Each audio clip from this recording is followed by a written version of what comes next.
오늘 내적치유 10번째 시간, 마지막 시간인데요. 본문의 말씀을 가지고 용서해야 치유됩니다 라고 하는 제목으로 말씀을 나누도록 하겠습니다. 사람이 살아가는 삶의 여정에서 가장 많이 상처를 주고 혹은 가장 많이 상처를 받는 내용이 뭐냐면 말입니다. 말은 우리가 누군가에게 상처를 주는 가장 강력한 공세적 무기가 되기도 하고 혹은 누군가에게 상처를 받는 가장 무서운 공세적 무기가 되기도 해요. 사람의 말이 얼마나 어렵고 실수가 많은지요. 그래서 예수님이 이런 말씀을 하십니다. 마태복음 15장 11절을 보실까요? 같이 한번 읽겠습니다. 입으로 들어가는 것이 사람을 더럽게 하는 것이 아니라 입에서 나오는 그것이 사람을 더럽게 하는 것이니라. 여러분, 이 말을 듣고 제자들이 예수님께 물어요. 이 말이 무슨 말인지, 이 비유가 어떤 의미인지 설명해 달라고 말합니다. 그러자 예수님이 이어서 마태복음 15장 17절 이하를 통하여 이렇게 말씀하시죠. 입으로 들어가는 것이, 사람의 입으로 들어가는 것은 무엇이든지 뱃속으로 들어가서 뒤로 나가는 줄 알지 못하느냐. 그러나 입에서 나오는 것들은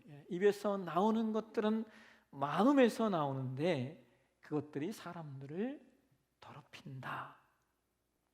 마음에서 악한 생각들이 나온다. 그 살인과 간음과 음행과 도둑질과 거짓 증언과 비방이다. 이런 것들이 사람들을 더럽힌다. 예수님 말씀하십니다. 인간 안에 악한 것들이 있는데요, 그것이 말로 나온다는 거예요. 말로. 그래서 그 말이 사람을 더럽게 한다는 것은 그 말이 타자를 공격하고 그 말이 타자에게 상처를 입힙니다. 근데 여러분, 우리가 그 사회생활을 하면서 이제 생존 본능에 의해서 그나마 좀 말이 이렇게 정제되기도 하고 말을 조심하게 돼요. 이런 거죠. 직장을 다니려면 직장에서 함부로 말을 할 수가 없잖아요. 그러니까 생존 본능과 연결이 되어져서 말을 좀 조심하는 거. 혹은 장사하시는 분들이 어떻게 막말을 하면서 장사를 하겠습니까? 조심을 하게, 생존 본능과 연관돼서 말이 정제되는 경우들이 많이 있어요. 그런데 말이 생존 본능을 넘어서는 영역이 있습니다. 그게 어디냐면 가정입니다. 그래서 사실 우리가 말이 있어서 누구에게 가장 많은 상처를 받고 혹은 누구에게 가장 많은 상처를 주냐면 나와 먼 사람이 아니라 나와 가까운 사람이라는 거예요. 그렇잖아요, 여러분. 지나가다가 잠시 스치는 사람이나 혹은 나와 특별한 관계에 있지 않은 사람들에게 듣게 되는 그 악한 말, 이걸 어떤 분은 이렇게 표현하더라고요. 아가리 파이터들이 있대요. 아가리 파이터들이. 그 아가리 파이터들에게 듣게 되는, 먼 사람들은 그냥 속으로 미쳤구나, 그럼 그건 지나가면 그만이지만 나와 가까이 있는 사람들, 나와 깊은 관계를 형성하고 있는 사람들에게는 그럴 수가 없는 겁니다.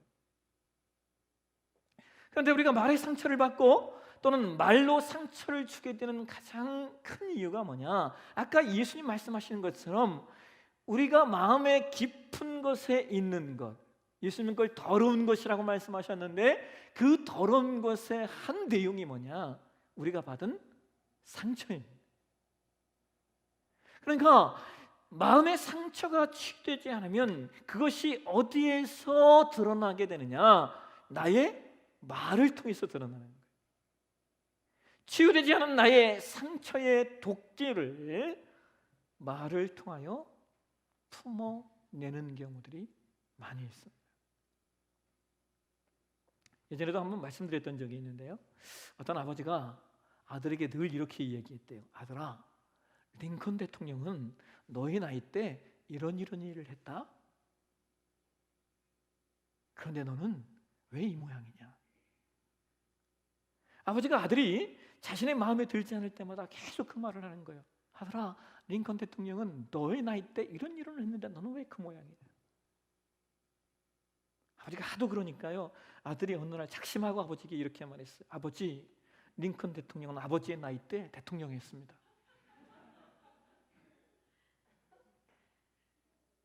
사실 이런 형태의 대화는요, 우리 삶의 비일비재예요.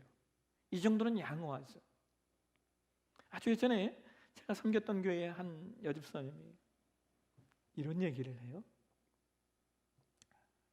화가 나면 남편의 가슴을 후벼 파야 시원하대요. 네?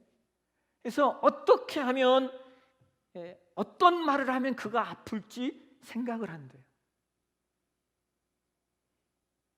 어떤 일이 일어나는 줄 아세요? 그 집사님의 남편이 자다가 돌아가셨어요. 하루아침에 남편을 잃고 혼자 자녀를 키워야 되는 신세가 되었어요. 이런 해결되지 않은 상처는 반드시 내 삶에 드러나요. 무엇으로 말입니까? 말로 말입니다. 그런데 말에는 두 가지 형태의 말이 있어요. 하나는 폭력적인 말이고요, 또 하나는 침묵의 말입니다. 지난주에 상처가 사람들에게 나타나는 내향성과 외향적인 모습이 있다고 말씀드렸죠. 폭력적인 말은 외향성에 속하는 내용이고요, 침묵의 말은 내향성에 속하는 내용입니다. 여러분, 침묵도 사실은 말입니다. 남자들은 보통 화나면 말을 안 해요. 이게 남자라는 족속이 가진 속성이에요.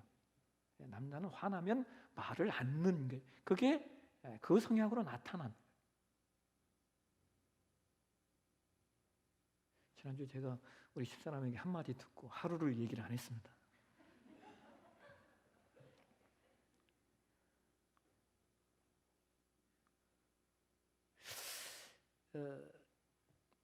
이러한 상처가 내향성으로 나타난 이 영역이 오늘날은 여러분 히키코모리라고 하는 영역이 있어요. 히키코모리라고 하는 영역. 이 히키코모리가 뭐냐? 단절한, 세상과 단절하고 사람과 대화를 단절한, 방 안에만 운둔형으로 존재하는 영혼들이. 여러분, 이런 삶을 사시는 분이 일본에는 130만 명이래요. 젊은이들 가운데. 한국도 2, 30만 명이 있대요. 근데 이들에게 여러 가지 요인들이 있겠지만 가장 근본적인 내용은 성장하는 과정 속에서 만들어진 여러 가지 상처들이 해결되지 않았기 때문에 그 아픔을 침묵으로 말하는 거예요. 또 하나, 여러분, 상처받은 이들에게 나타나는 대화의 방식 가운데 또 하나가 이런 겁니다. 자기가 원하는 말만 하고, 그래서 자기가 원하는 말만 듣는다는 거예요. 여러분, 우리가 말하는 거에 대해서는 참 많이 배우셨잖아요.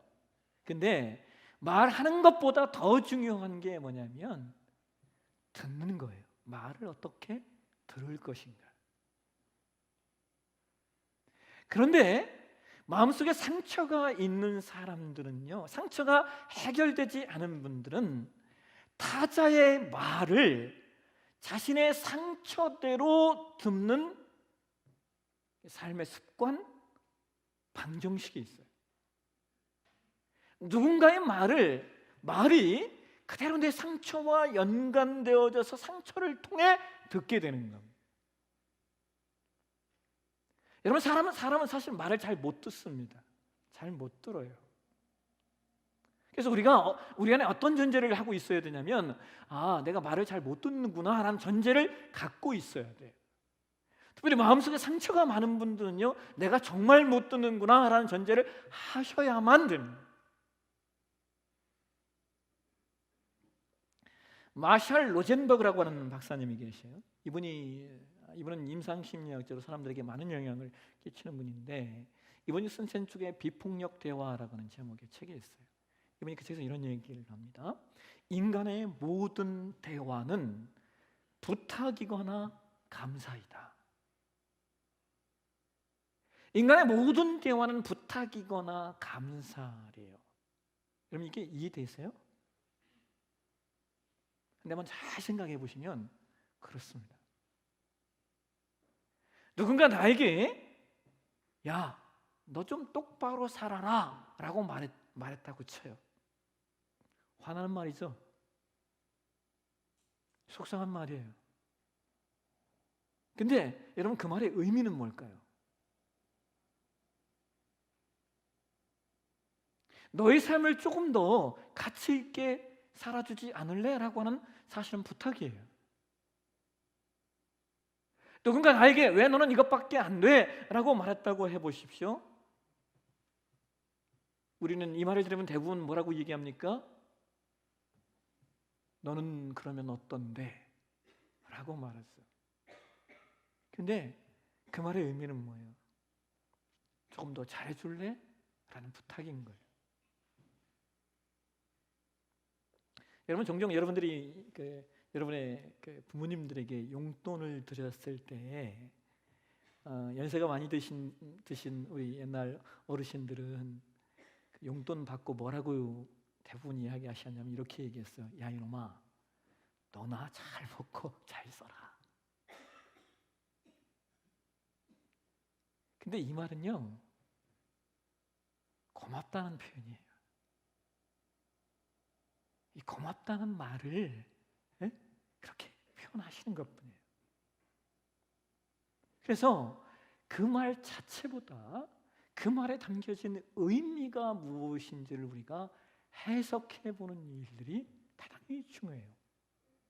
그런데 우리는 말을 해석할 수 있는 능력이 없어요. 그래서 그 말의 의미보다는 이 말하는 이의 표현과 그 어투에 더 민감하게 반응을 하고, 또한 내가 가진 상처대로 그 말을 해석하는 경우들이 얼마나 많은지 몰라요.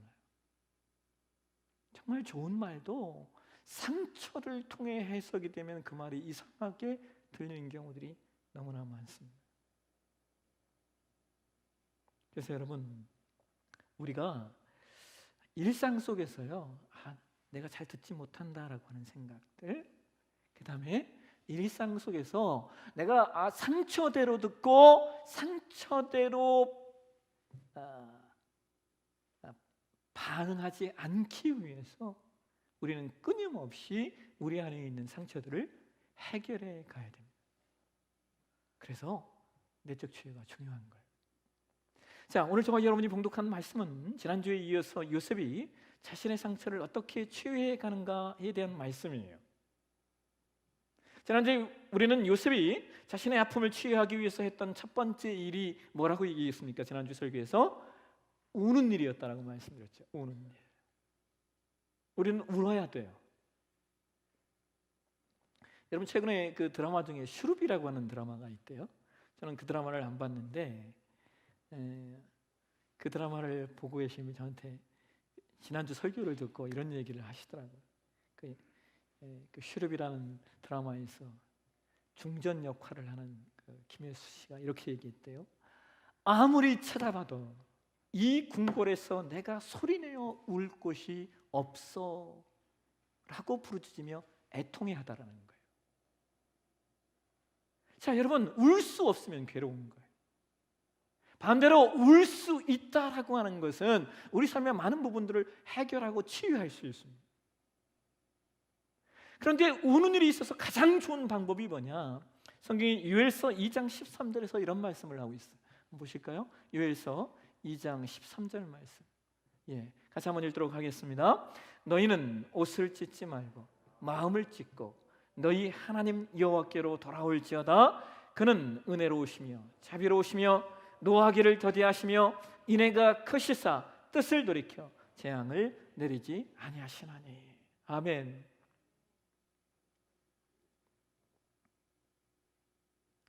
은혜로우시며 자비로우시며 노하기를 더디하시고 인애가 크신 그 하나님 앞에 우리의 마음을 찢으며 울 수 있는 저와 여러분의 삶의 여정이 되셨으면 좋겠어요.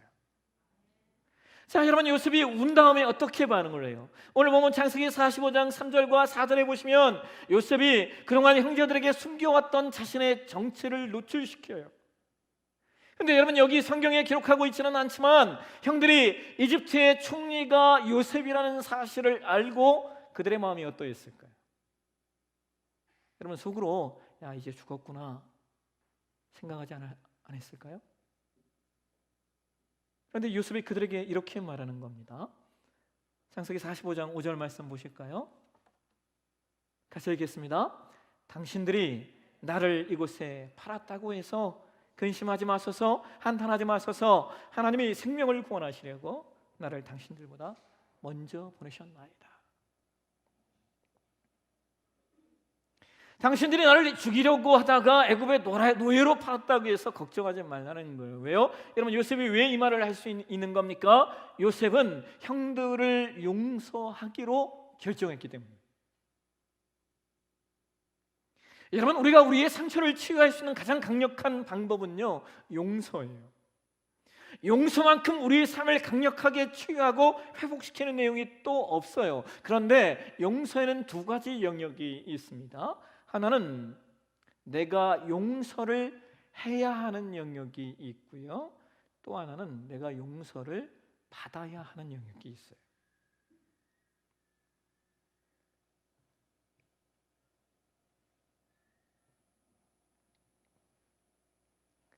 여러분 용서를 받아야 하는 일이든 용서를 해주는 일이든 용서를 내가 받아야 하는 일이든 혹은 내가 용서를 해주는 일이든 그 모든 일은 나를 위해서 하는 일이에요.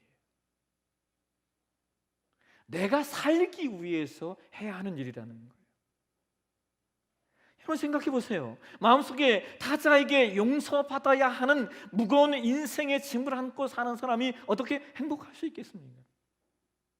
또는 마음속에 타자에 대하여 용서하지 못하는 마음의 분노를 안고 사는 사람이 어떻게 평안할 수 있겠냐는 거예요.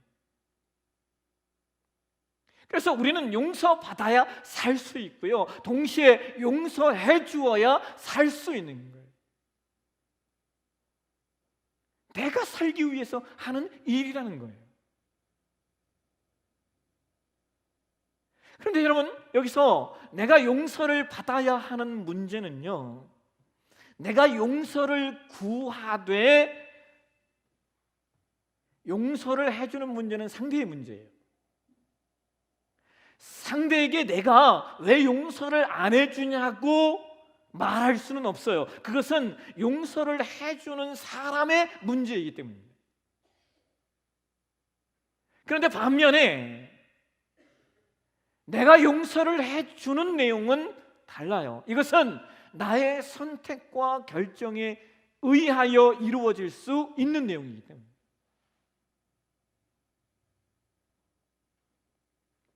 여러분 우리가 참 용서에 대해서 우리는 용서 그러면 마음이 일단 무겁잖아요.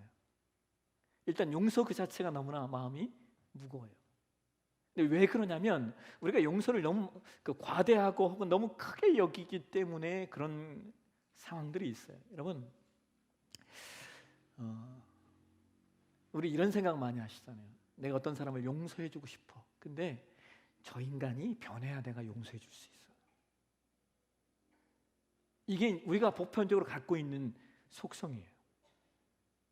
그러니까 내가 이 사람을 용서하지 못하는 이유는 저 사람이 변하지 않기 때문이라는 거예요. 근데 여러분 다시 말씀드려요.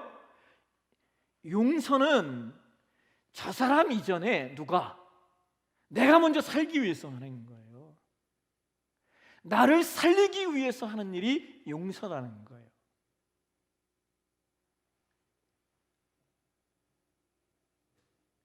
상대가 변화되면 그것만큼 좋은 것이 없죠. 그런데 참 안타깝게도요, 현실적으로는 그런 일들이 많이 없어요. 그래서 우리는 용서의 개념을 철저히 나 자신을 위한 과정이라고 여겨야 돼요. 그런데 문제는 이겁니다. 내가 상대를 용서했다라고 하는 것,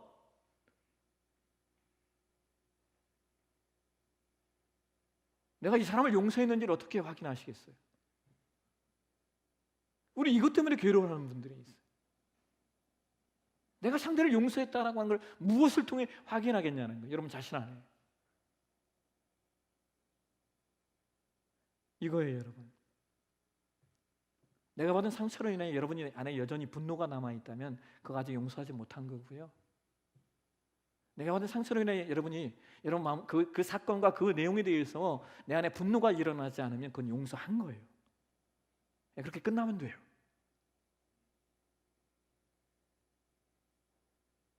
이거 너무 괴로워하지 마시라고요. 내가 어떤 상처를 받았는데 그 사건과 그 내용이 내 삶 가운데 끊임없이 분노로 여전히 그 사건을 생각만 하면, 여전히 그 행위들을 생각만 하면 내 안에 분노가 일어난다. 아직 내가 내려놓지 못한 거예요. 그런데 내 안에 분노가 일어나지 않아요. 여러분, 그 사건과 그 내용이 내 기억 속에 사라지지 않아도 상관없어요. 우리는 많은 경우 그 내용 자체가 없어지는 걸 용서라고, 아니요, 그렇지 않아요. 없어지지 않아요. 그런데 내 안에 분노가 일어나지 않으면 내가 용서하는 거예요. 그렇다면 여러분, 중요한 건 이거예요. 우리가 도대체 어떻게 용서할 수 있냐라고 하는 거예요. 관건은 이거죠. 어떻게 용서할 수 있느냐. 두 가지로 말씀을 드릴게요. 하나는 우리가 요셉과 같은 마음을 갖는 거예요. 누구와 같은 마음? 요셉과 같은 마음. 여러분, 요셉이 뭐라고 말합니까? 오늘 보면 창세기 45장 7절과 8절 말씀을 한번 보실까요? 창세기 45장 7절 8절 말씀을 같이 한번 읽도록 하겠습니다. 하나님이 큰 구원으로 당신의 생명을 보존하고 당신들의 후손을 세상에 두시려고 나를 당신들보다 먼저 보내셨나니, 그런즉 나를 이리로 보낸 이는 당신들이 아니요 하나님이시라. 하나님이 나를 바로에게 삼으시고 그 온 집의 주로 삼으시며 애굽의 온 땅의 통치자로 삼으셨나이다. 여러분, 우리가 이 말씀을 한 문장으로 뭐라고 말하냐면요, 섭리신앙이라고 말합니다. 여러분, 많이 들어보셨죠? 요셉의 탁월한 점은 요셉 안에 섭리신앙이 있었다라고 하는 거예요.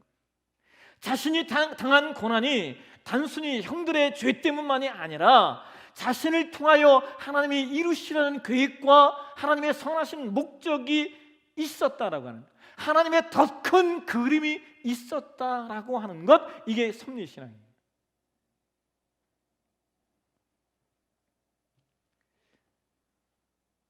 얼마 전에 읽었던 글 가운데 이런 내용이 있었어요. 미국 목회자의 3분의 2가 조사해 보니까 부모님 중에 한 분이 알코올 중독자였다는 거예요. 3분의 2가. 이게 무슨 말이에요, 여러분? 한국은 다르겠습니까? 그러니까 우리나라도 목사가 된 사람들은 이해하시죠? 왜 그래요? 그 아픔이, 그 눈물이, 그 고통이 하나님께 매어달리게 하는 거예요. 하나님께 매어달리지 않고는 살 수가 없는 거예요. 그러니까 여러분, 인간의 눈으로 볼 수 없고 인간의 이성으로 해석할 수 없는 하나님의 더 큰 그림, 하나님의 방법, 하나님의 수가 있다는 거예요. 그러니까 여러분, 우리가 용서할 수 있는 이유는요, 어떤 면에서 그 아픔이 오늘의 나를 만들었기 때문입니다. 그 눈물이, 그 상처가 나로 더 많이 생각하게 만들었고, 그 아픔이 타자를 바라보는, 이해하는 눈으로 세워진다는 거예요. 또는 그것이 자신의 삶을 바꾸기 위한, 나는 이렇게 살 수 없어 라고 하는 강력한 동기부여가 되기도 하는 거예요. 용서할 수 있는 첫 번째 이유, 이 아픔이 오늘의 나를 만들었기 때문이다. 그 다음 또 하나, 여러분, 우리가 용서할 수 있는 이유,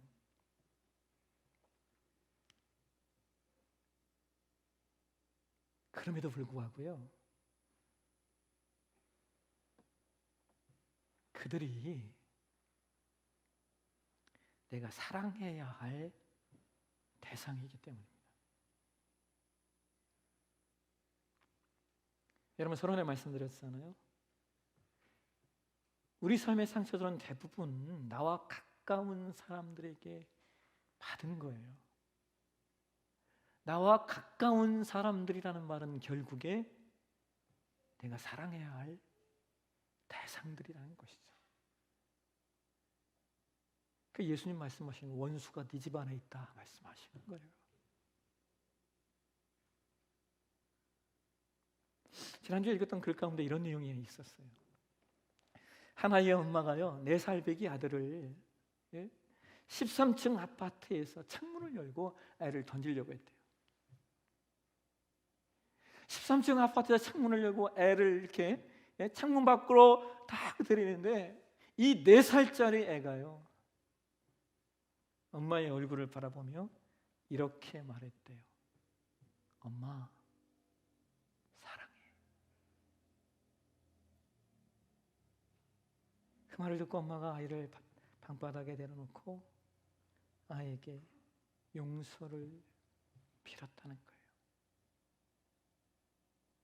여러분, 얼마나 삶이 어려웠으면 그랬을까요? 그런데 아무리 삶이 어려도 그러면 안 되잖아요. 이거 있을 수 없는 일 아닙니까? 그런데 그럼에도 불구하고요, 그 아이를 살리고 그 어머니를 살린 말이 무엇입니까? 다른 거 아니에요.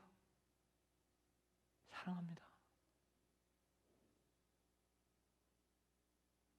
여러분, 사람의 마음 깊은 곳에서 일어나는 분노를 죽이고 분노를 다스릴 수 있는 단어는 딱 2개예요. 예? 사람의 마음에 일어나는 분노를 다스리고 분노를 죽이는 단어 딱 2 단어. 하나는 사랑합니다, 하나는 미안합니다.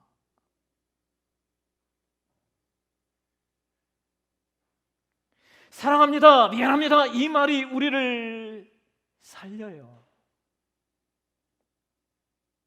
이 2 마디로 나의 자녀가 살고 나의 부모가 살고 나의 남편이 살고 나의 아내가 삽니다.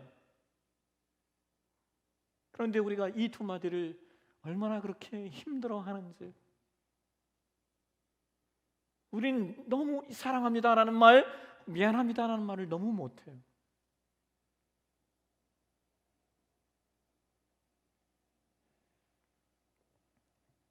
오늘 내적 치유 설교 마지막 시간이에요. 제가 이 내적 치유 설교를 하다 보면 제가 한 1년도 할 것 같아요.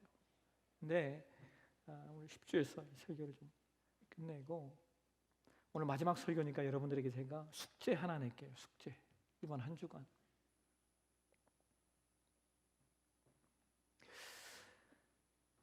우리 안에 우리를 치유하기 위해서 행하는 아주 일들 가운데, 그 방법 가운데 좋은 방법이 하나 있어요. 그게 뭐냐면, 가족의 사진첩을 꺼내놓고 그걸 남편과 아내와 자녀들과 사진을 보면서 대화를 나누는 거예요. 자녀들이 태어났을 때 찍은 사진, 아이가 유치원 때 들어갈 때 이 사진, 초등학교, 중고등학교, 자녀가 장성했다면 대학교, 혹은 첫 직장에 들어갔을 때 찍은 사진, 부모님의 어렸을 때의 사진. 여러분, 이것 좀 찾아서요, 펼쳐놓고 자녀들하고 한번 얘기해 보십시오. 엄청난 치유가 일어나요. 그 시간 속에 하나님이 우리에게 너무나 많은 것들을 우리 영혼 가운데 말씀하신 거예요.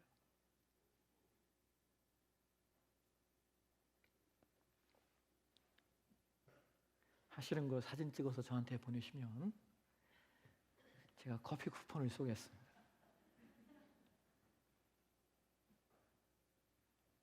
말씀을 맺습니다. 여러분, 치유는 용서를 통해 이루어집니다. 용서해야 하는 가장 근본적인 이유는 나를 살리기 위해 하는 거예요. 그리고 용서할 수 있는 이유는 그 안에 요셉처럼 하나님의 큰 그림이 있기 때문인 거예요. 그리고 많은 경우 내가 용서해야 할 대상이 내가 사랑하는 존재들이기에 치유를 위하여 사랑한다, 미안하다 말할 수 있는 저와 여러분의 삶의 여정이 되시길 주의 이름으로 축원합니다.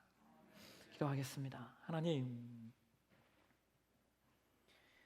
우리 안에 치유가 있게 도와주옵소서. 사랑한다, 미안하다 말할 수 있게 해주시고, 이번 한 주간 가족 사진첩을 열어놓고 대화할 때 하나님 그 자리에 하나님의 거룩하신 영이 풍성히 임재하셔서 우리 모두에게 놀라운 치유의 역사가 있게 하여 주옵소서. 거룩하신 예수님의 이름으로 기도하옵나이다. 아멘.